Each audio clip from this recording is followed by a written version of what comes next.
Today's date is 20th of December in the year of 2024. As usual, you're all here in this platform and send my deepest thanks to everybody who supported this ministry. Thank you so much, brothers and sisters. Welcome. So before we start, uh, let's have a short prayer. Let's all bow down and let's pray. Our Father in heaven, Lord God, we like to thank you, Lord, for another week that you have given to us, Lord. And as we proceed to another week, Lord, thank you so much, Lord, for always being there, guiding us uh, from the past days and along the way for the next week, Lord. Thank you so much, Lord, for being here with us today. Each of us, and we'd like to pray, Lord, that all the brothers and sisters who are here this time, you will bless them bountifully, Lord, for their support, for all things that they have done. This ministry, Lord. Lord, pray, Lord, that as we go along with this service today, you can give us an open heart and open mind to hear the words, Lord, today, especially in the preaching. Pray, Lord, that you give us understanding uh, for the things that we are able to hear today. Thank you so much once again, Lord. This we ask this name.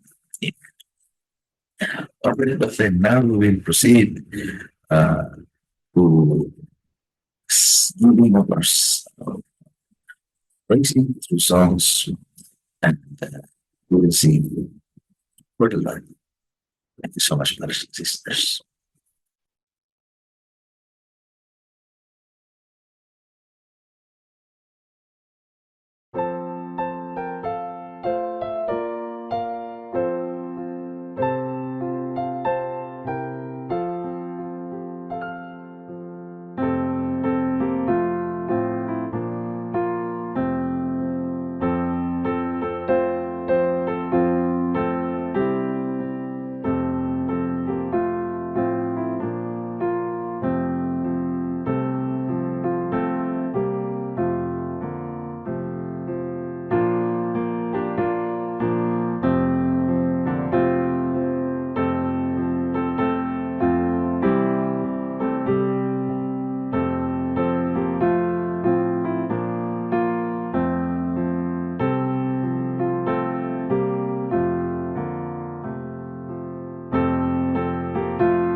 Scripture reading for today is taken from the book of First Kings. We are now chapter 14, verses 1 to 31.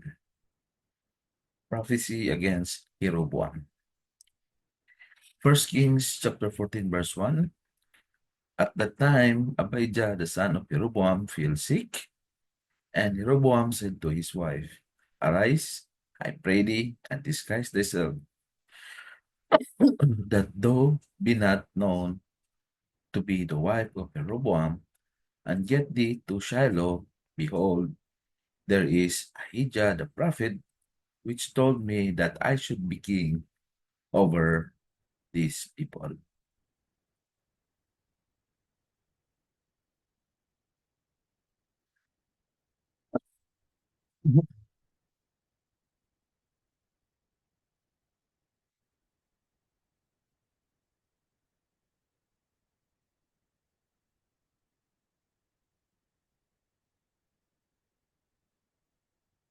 And Jeroboam's wife did so, and arose and went to Shiloh, and came to the house of Ahijah.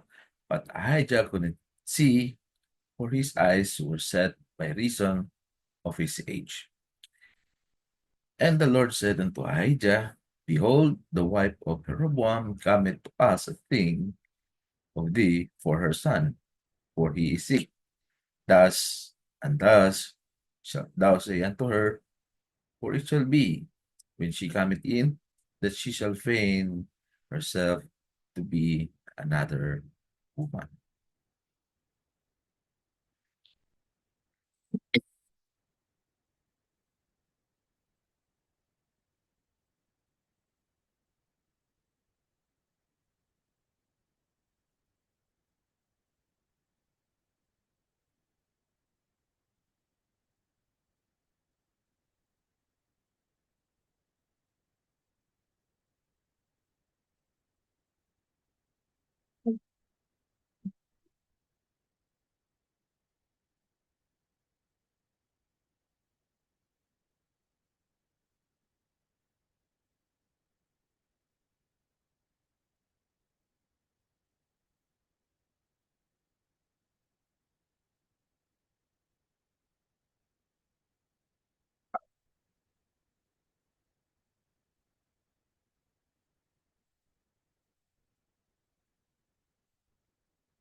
So,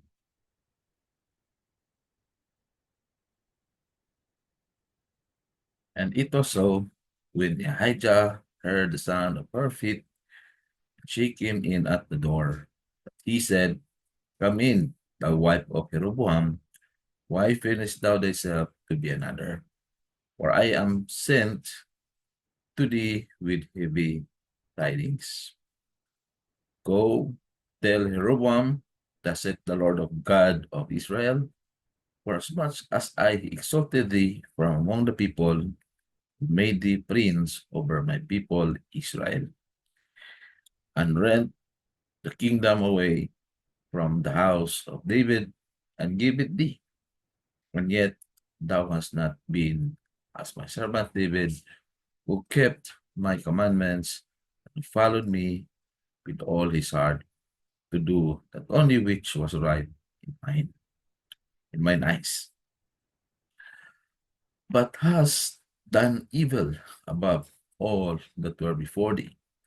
O thou hast gone and made thee other gods, and molten images to provoke me to anger, hast cast me behind thy back. Therefore, behold, I will bring evil upon the house of Jeroboam, and will cut off from Jeroboam him that pieceth against the wall, and him that is shut up and left in Israel, and will take away the remnant of the house of Jeroboam as a man take it away down till it be all gone. Him that dieth of Jeroboam in the city shall the dogs eat, and him that dieth in the field shall the fowls of the air eat. For the Lord hath spoken it. Arise, thou therefore, get thee to thine own house. When thy feet enter into the city, the child shall die.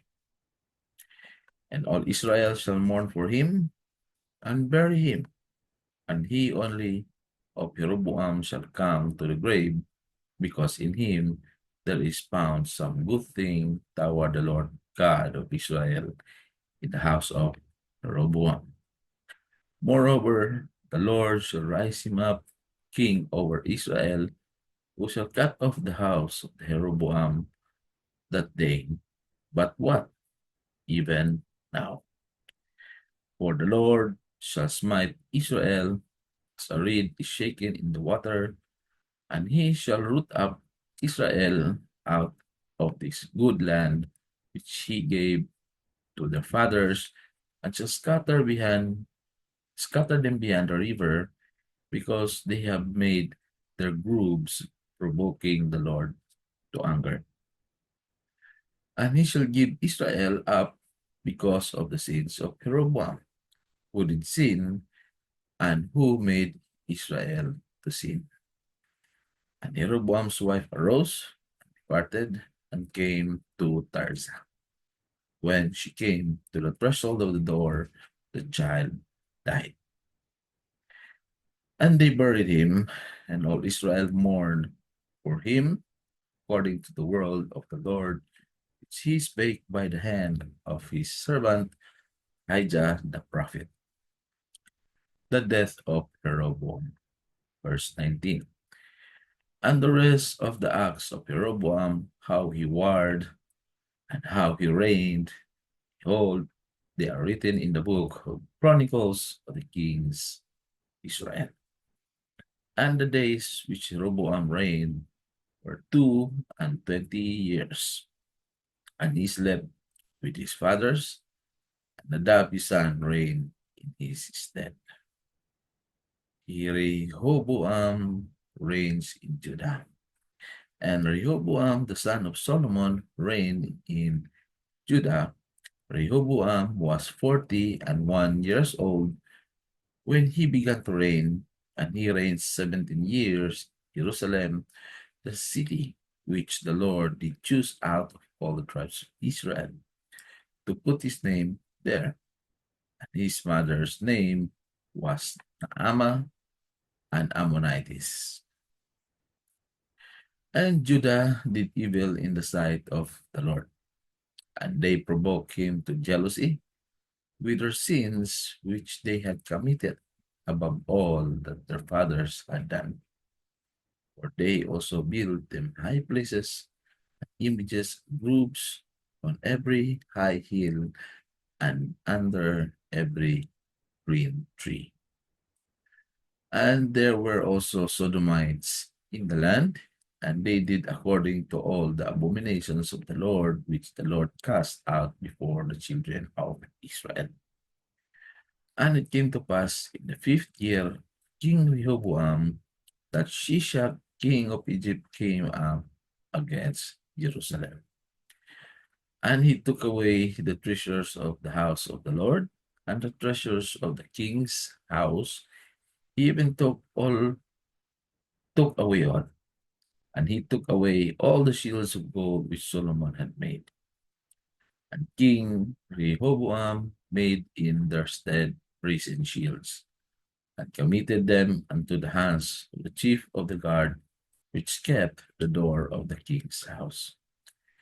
And it was so, when the king went into the house of the Lord, that the guard bare them and brought them back into the guard chamber. Now the rest of the acts of Rehoboam and all that he did, are they not written in the book of Chronicles of the kings of Judah? And there was war between Rehoboam and Jeroboam all their days. And Rehoboam slept with his fathers and was buried with his fathers in the city of David. And his mother name was Naamah, an Ammonitess. Abijam, his son, reigned in his stead.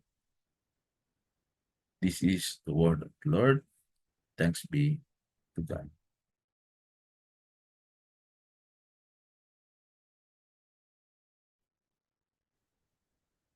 All brother and his brothers and sisters for intercessory prayer for today. Our Father in heaven, our God, we are coming to your throne today. We will humbly kneel to you, Lord, as we ask for the answers, solutions to all our prayers, Lord. We would like to ask, Lord, for your answers in your time and in your will.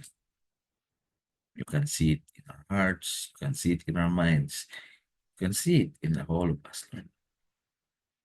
What we have prayed, what we desired, what we ask, we pray, Lord, that you will grant all these things to us. Pray, Lord, for all the brothers and sisters, wherever they are now in this part of this world, that you will keep them blessed, protect them always, keep them safe. To those who are sick this time, Lord, we pray, Lord, that you will heal them instantly. Give them good health again, Lord. Restore their health, not only physical health, Lord, but also mental health. We pray, Lord, that there would be peace in this life. We like to pray also, Lord, for our financials. Help us in our financials. Provide all things that we need, all the resources that we need, because you're a great provider. Pray also, Lord, for our plans, ever endeavors that we have. We pray, Lord, that we will able to gain success because you are there helping us as always. Thank you so much, Lord. We pray also, Lord, for this church, for the continuance of this church, for your support in this church, protection of this church, as well as all the churches all around the world. Give peace all around the world. Give peace to our relationships with each other. Those who are affected with the catastrophes nowadays, help them, Lord. Let them recover, Lord. Thank you so much, Lord, because you never fail us. You never fail us, Lord. Help us, our jobs, help us in our endeavors, help us in our challenges, and that we have so many things that we cannot solve for ourselves. We cannot do from ourselves. We will humbly lift up to you, Lord, because we know you're the only one who can provide all these things to us. Nobody else. Nobody else, Lord. Thank you so much once again, Lord. And this we ask. In Jesus' name. Amen. All right, brethren. Now we'll proceed to the preaching for today. Thank you so much once again.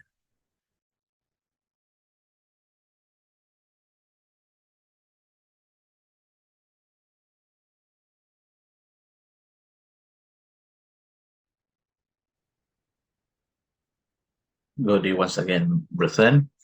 Now we are coming to the preaching for today. And preaching for today is entitled Limited Discernment. All right. Just hold on. I'll just share my screen. Right. So Our text is taken from the last part of chapter 12 of Luke and the first part of Luke chapter 13 as well. So Luke 12:54 to Luke 13:9. Let's read these verses. So this is all about limited discernment. When we say about discernment, it's about judgment, limited judgment, right? Okay, so let's go and read these verses here. This is quite long. Okay, so first part is about interpreting time. Luke 12:54. So let's read this. And he said also to the people, when ye see a cloud rise out of the west, straightway ye say, there cometh a shower, and so it is. When ye see the south wind blow, ye say, there will be heat, and it come to pass. Ye hypocrites, ye can discern the face of the sky and of the earth. But how is it that ye do not discern this time? Settle your accuser. Yea, and why even of yourselves judge ye not what is right? When thou goest with thine adversary to the magistrate, as thou art in the way, give diligence that thou mayest be delivered from him, lest he hail thee to the judge, and the judge deliver thee to the officer. The officer cast thee to prison. I tell thee, thou shalt not depart thence till thou hast paid the very last mite. Repent or perish. This is in chapter 13, verse 1. There were present at the season some that told him of the Galileans, whose blood Pilate had mingled with our sacrifices. And Jesus answering said unto them, suppose ye that these Galileans were sinners above all the Galileans, because they suffer such things? I tell you, nay, but except ye repent, ye shall all likewise perish. For those 18 upon whom the tower in Siloam fell and slew them, think ye that they were sinners above all men that dwelt in Jerusalem? I tell you, nay, but except ye repent, ye shall all likewise perish. Last part, the parable of the barren fig tree. He spake also this parable.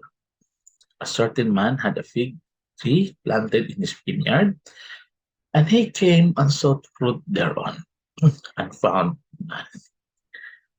Then said he unto the dresser of the vineyard, behold, these 3 years I come seeking fruit on this fig tree, and find none. Cut it down.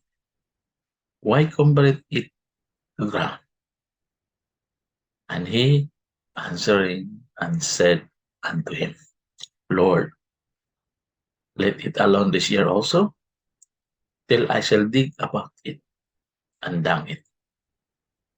If it bear fruit, well, and if not, then after that thou shalt cut it down.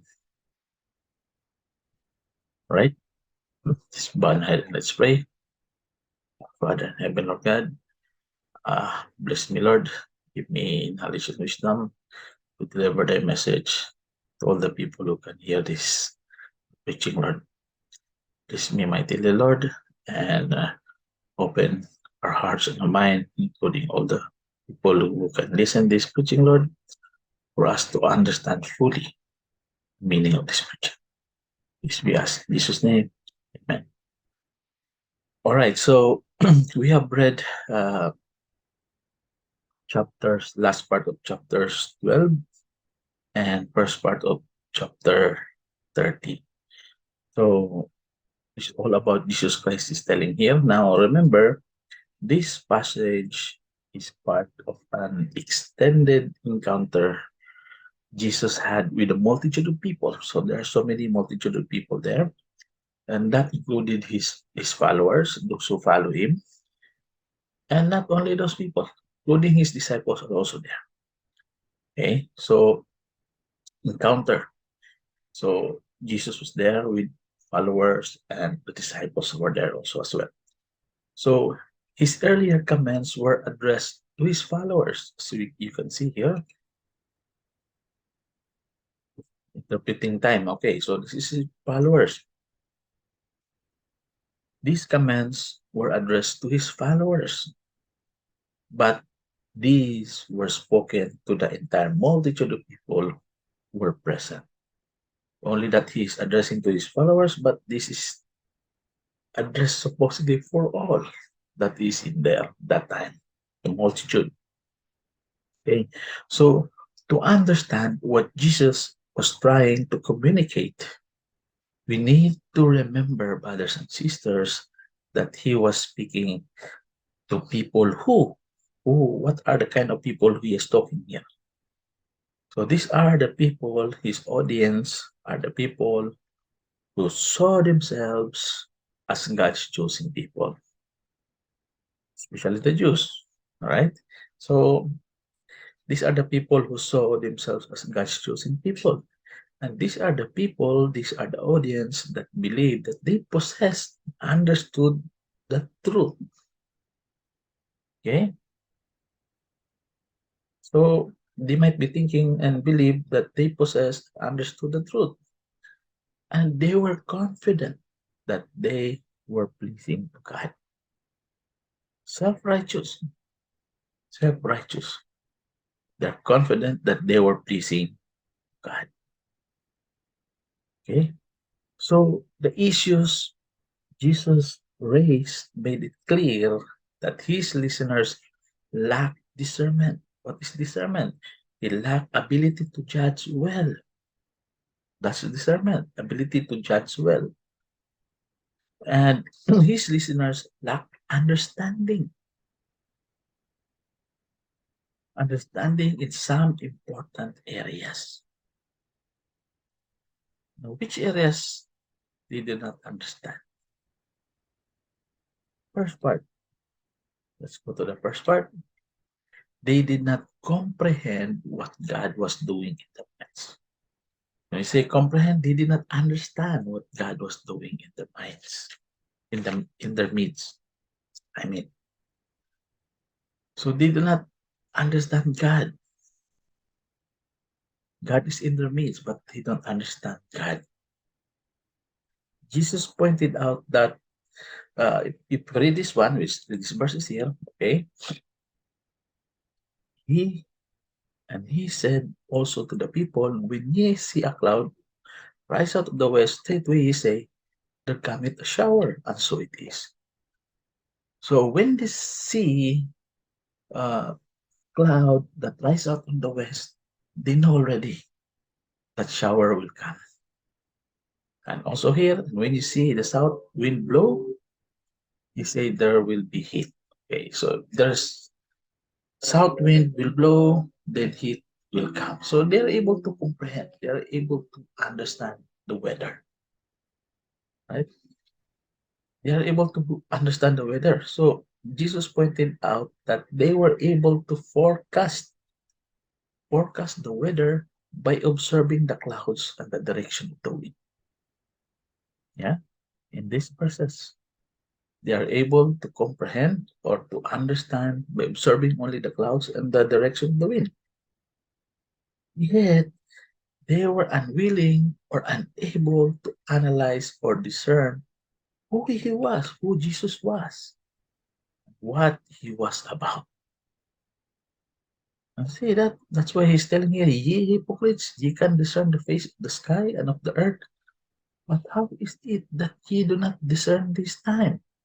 You do not understand me. You do not understand God. But you understand the weather. You can forecast the weather. But me, you cannot know me. You lack discernment of me. Right? So they were like the people Paul referenced when he wrote about those who are, let's read in 2 Timothy, this is what Paul is telling, ever learning and never able to come to the knowledge of the truth. Ever learning. They're always learning, especially the Jews. Pharisees describes ever learning, but they never able come to the knowledge of the truth. How sad it is, because even today, many today claim to be Christians. Okay? Many today claim to be Christians, but they show little understanding related to what Christ and the Christian life are all about. That's the sad part, brothers and sisters. Christian by words only by mouth, but little understanding related to what Christ and the Christian life is all about. They do not understand how a Christian life should be. But they're telling we are Christians, but otherwise doing as not Christians. Very sad. But that's the first part. He did not comprehend what God was doing in their midst. Second one, they did not comprehend the weakness of their position before God. They did not comprehend the weakness of their position before God. And this is here in these verses, settle with your accuser. Yea, and why even of yourselves judge ye not what is right? When thou goest with an adversary to the magistrate, as thou art in the way, give diligence that thou mayest be delivered from him, lest he hail thee to the judge, and the judge deliver thee to the officer, and the officer cast thee into prison. I tell thee, thou shalt not depart thence till thou hast paid the very last mile. So, brethren, they have enough sense to try and settle a dispute, with one person to another when they realized that they were in a wrong and could not win if they went to court. Okay? They have enough sense, okay, to try and settle some dispute, but later on, they realized that they were in the wrong position and could not win if they went to court. That's why here magistrate is telling. So it would be foolish to go to court without knowing that they were going to lose and end up in jail until they could satisfy the judgment against them. Isn't it foolish to go to the court when you know that you're gonna lose and end up in jail? But yet, they were unwilling or unable to apply the same logic to their relationship to God. Okay? They were unwilling, they are unable to apply the same logic to the relationship God. Okay? So man's situation before God is clearly stated in the Bible, brothers and sisters. Man's situation are clearly stated in the Bible. Where is it? Let's look at Romans. Romans is this one. This is our position. This is our position to God. For all have sinned and come short of the glory. Romans 3:23. We have known this very well. Nobody is exempted. You and me are all sinners, and we come short of the glory of God. Another position in Hebrews is written. Okay, it says here, and as it is appointed unto men once to die, and after this the judgment, we all gonna die. and will be judged. So Christ was once offered to bear the sins of many. That's very important. Jesus Christ bears all the sins that we commit. And unto them that look for him shall he appear the second time without sin unto salvation. Unto salvation. Now, brothers and sisters, they did not comprehend the weakness of their position to God. So apart from Jesus Christ, every human being is in a no-win situation before God. We are in no-win situation with God. And that is the fact. We are in no-win situations with God. That we need to realize for ourselves. Let's go to the third part that they are not able to comprehend. Limited discernment. Okay, number 3. They did not comprehend the true nature of sin. Okay, because they are self-righteous. They think they have not having any disease. They are clean. They are following God. They are religious people. That's why they're not able to have this disease that others have. It's in verses here. In Luke 13:1-5, it says here, there were present at the season some that told him of the Galileans whose blood Pilate had mingled in their sacrifices. And Jesus answering said unto them, suppose ye that these Galileans were sinners above all Galileans, because they suffer such things? I tell you, nay, no.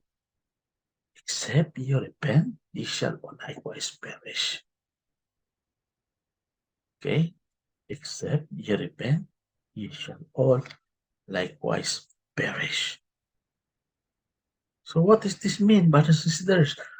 The Jews believe that misfortune happened to people because they were somehow displeasing to God. This is what they are thinking, the Jews.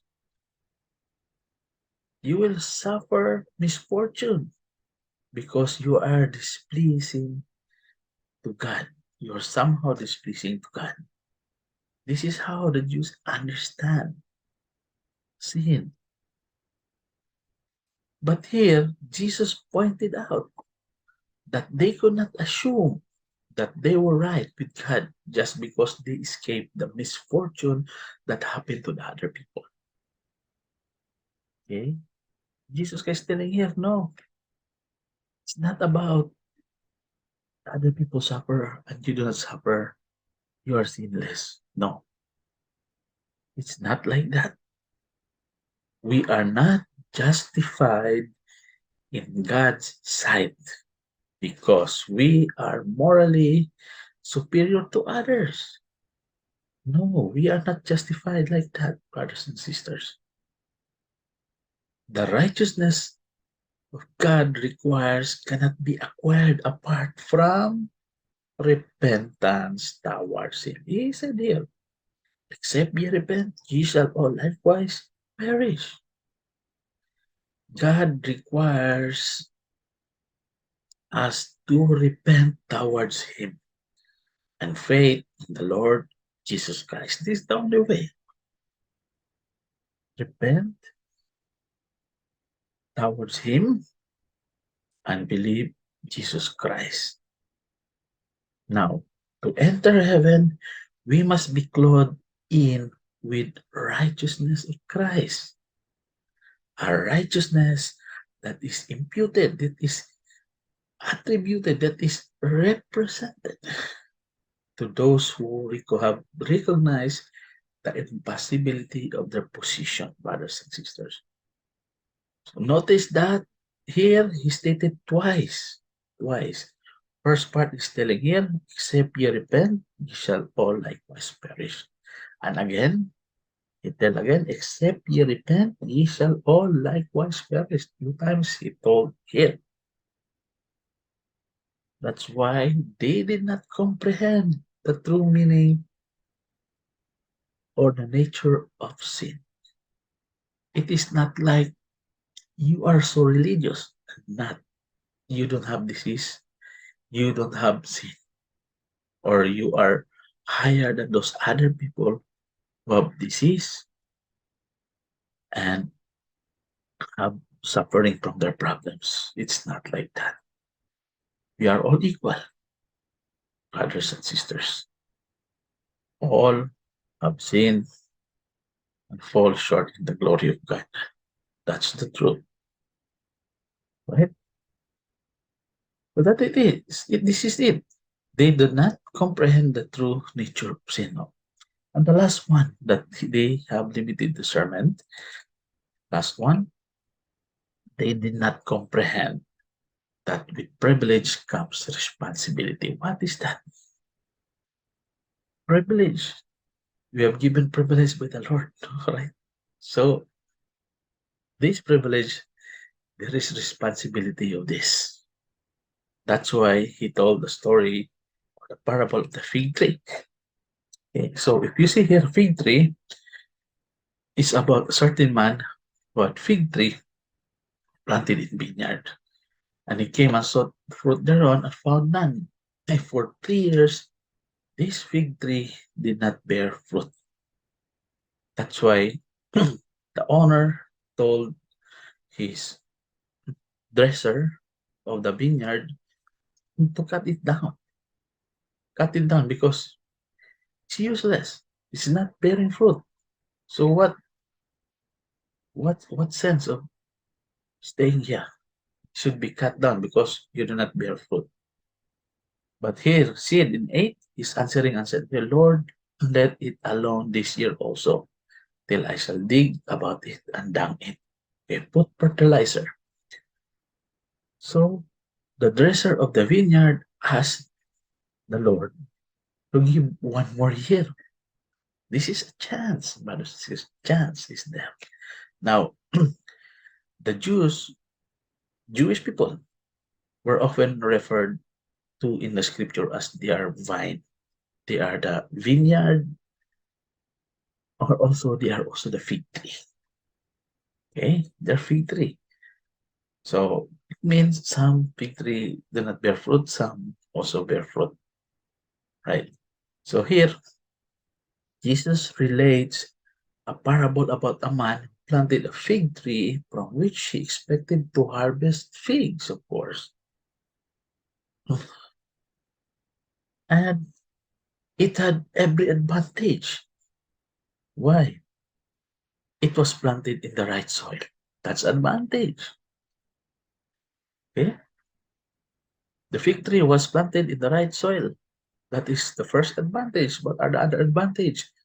It was cared by a skilled vineyard keeper. Okay, so dresser of the vineyard. It was taken care. And it would have been given 3 years to mature. They have given time to get mature. And it was examined for 3 additional years, but it bore no fruit. Still no fruit. Okay? It has given 3 years to mature, but after 3 years, still nothing, no fruit. It's not fruitful. So it was sentenced to be cut down. But it was then that it was given an extra year because of the intercession of the vineyard keeper. The vineyard keeper give chance to this fig tree not to be cut down. Give 1 more year so that he can put fertilizer in. Let's see if he still bear fruit or not in the year after 1 year. Now, it was to be cut down if it bore no fruit, and by implication, replaced. Cut down, replaced. After 1 year, if it's still not bearing fruit. So here, brothers and sisters, what lessons can we draw from this parable?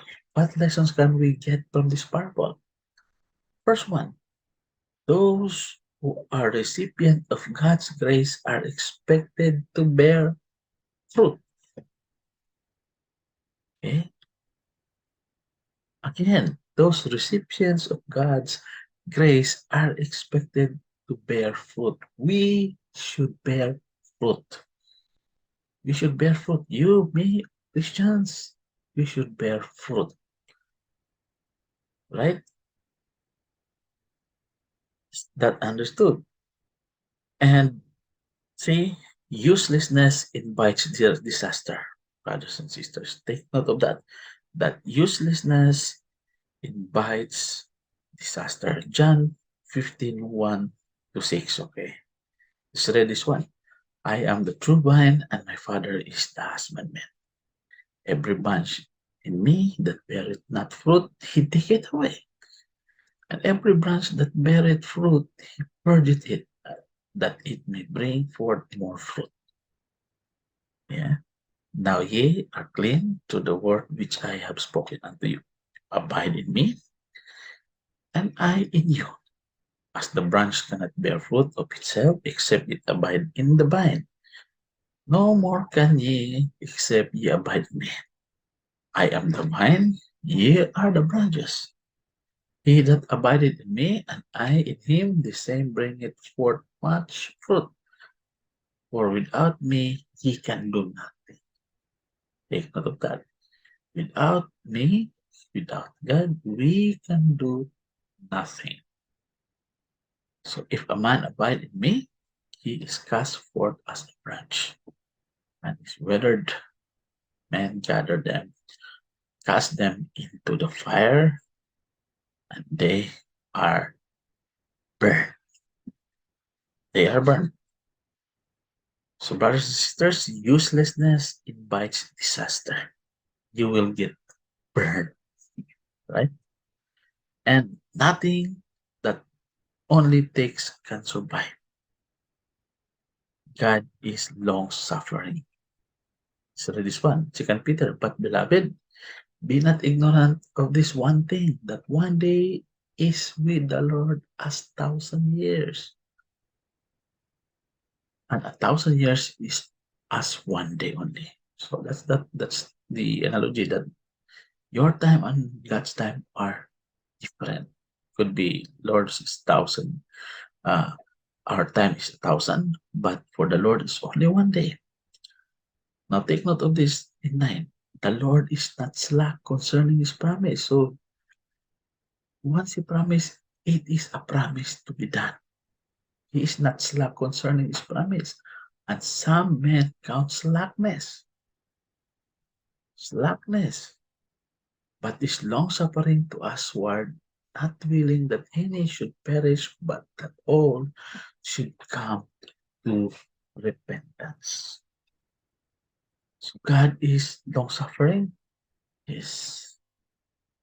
So there is a final chance beyond which there is no more remedy. I hope it will not happen, because there is a final chance beyond which is no more remedy. Jesus' 3-year ministry was intended to bring forth fruit from God's fig tree. That fig tree is the nation of Israel.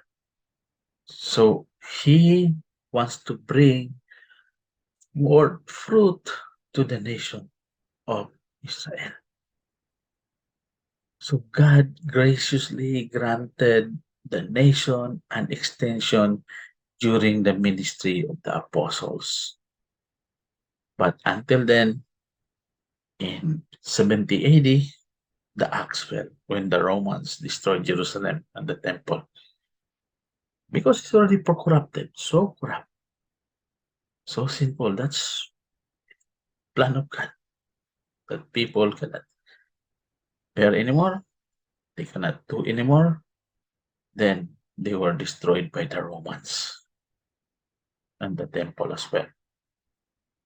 So Jesus stated in John 15:8, herein is my Father glorified, that ye bear much fruit, so shall ye be my disciples.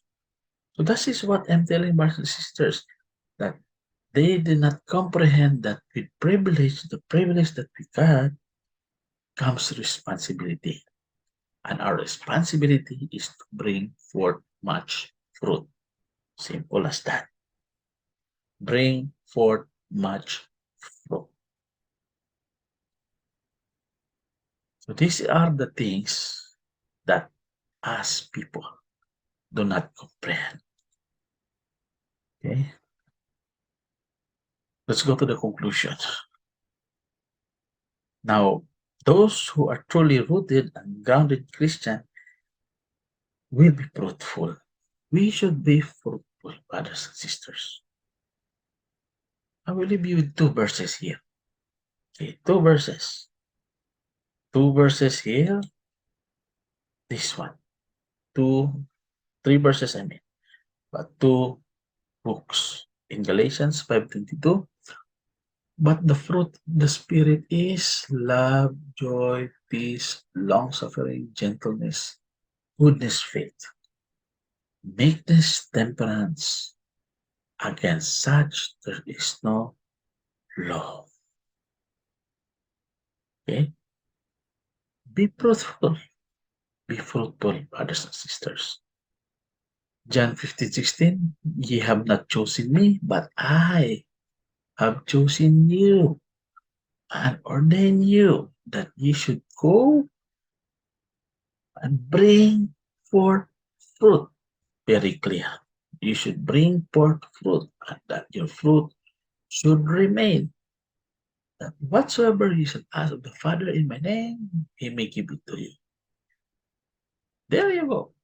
You want something? Ask to the Father in the name, he will give it to you. But you need to bear fruit.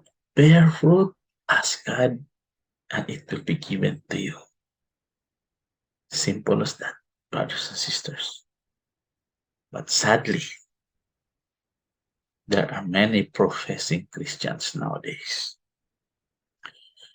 that are clueless like the Jews before. Thank you so much. Then, very sad. Only today, so many professing Christians, but they are not, they are same as the Jews before.